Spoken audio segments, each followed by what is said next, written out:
जय श्री राम। हम लोग रोज दिन में 3 से 4 बार खाना तो खाते ही हैं, लेकिन क्या आपने कभी ये सोचा है कि सनातन परंपरा में थाली पर पानी छिड़कना, भगवान का नाम लेना और उन पहले 5 निवालों को अलग तरीके से देखना, ये कोई अंधविश्वास नहीं बल्कि एक बहुत बड़ा विज्ञान है। भगवत गीता में भगवान कहते हैं कि वे हमारे अंदर वैश्वानर अग्नि यानी डाइजेस्टिव फायर बनकर बैठे हैं। इसका आप मतलब समझ रहे हैं? जब हम खाने का एक एक निवाला अपने मुंह में डालते हैं तो हम अपने अंदर चल रहे उस महान यज्ञ में एक तरह से आहुति दे रहे होते हैं। तो आज के इस वीडियो में हम बात करेंगे प्राण अग्निहोत्र के बारे में और जानेंगे कि ज्योतिष और कुंडली के उन मुख्य घरों से क्या हैरान करने वाले कनेक्शन हैं। तो वीडियो को एंड तक जरूर देखिएगा, क्योंकि आज आपका खाना खाने का नजरिया एकदम हमेशा के लिए बदलने वाला है। अब आप सोचेंगे कि क्या इसका कोई ठोस प्रमाण है? तो जी हाँ, हमारे महानारायण उपनिषद के सेक्शन नंबर 69 में इसका साफ साफ वर्णन मिलता है। वहां बताया गया है कि भोजन शुरू करने से पहले हमें अपने अंदर बैठे भगवान को 5 आहुतियां देनी चाहिए, जिसे हम प्राणाहुति कहते हैं। उपनिषद कहता है कि जब आप पहला निवाला लें तो मन में बोलें ओम प्राणाय स्वाहा यानी हमारा रेस्पिरेटरी सिस्टम, ओम अपानाय स्वाहा यानी हमारा एक्सक्रीटरी सिस्टम, ओम व्यानाय स्वाहा यानी हमारा सर्कुलेटरी सिस्टम, ओम उदानाय स्वाहा यानी हमारा नर्वस सिस्टम, ओम समानाय स्वाहा यानी हमारा डाइजेस्टिव सिस्टम।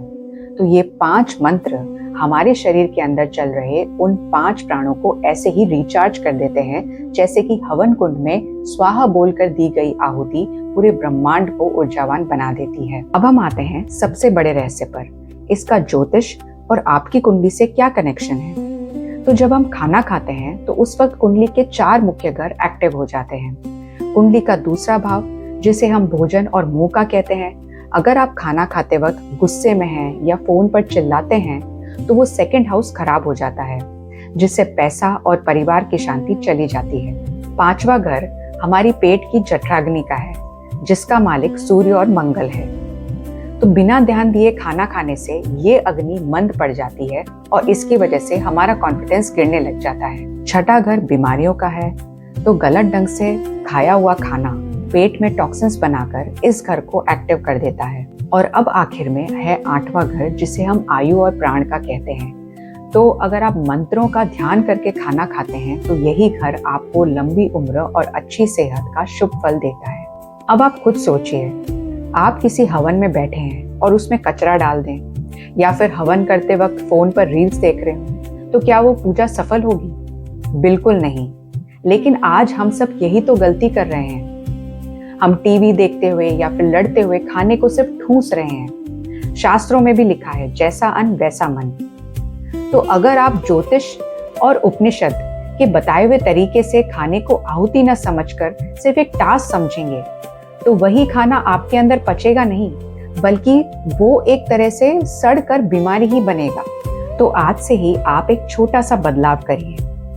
जब भी आप खाना खाने बैठें तो शुरुआत के वो कम से कम 5 निवाले बिना किसी स्क्रीन के बिल्कुल शांत होकर प्राणायाम स्वाहा के मंत्रों का ध्यान करते हुए खाइए। तो आप देखेंगे ना सिर्फ आपकी हेल्थ अच्छी होगी, बल्कि कुंडली के ये घर आपको जिंदगी में बिल्कुल शांति और बरकत देने लगेंगे। आपको ये महाराण्य उपनिषद और ज्योतिष का रहस्य कैसा लगा, मुझे कमेंट में जरूर बताएं। अगर आपको ये वीडियो पसंद आई है तो आप मेरे इस चैनल को लाइक करें, सब्सक्राइब करें और दोस्तों के साथ शेयर करना ना भूलें। मिलते हैं अगले वीडियो में, तब तक के लिए जय श्री राम।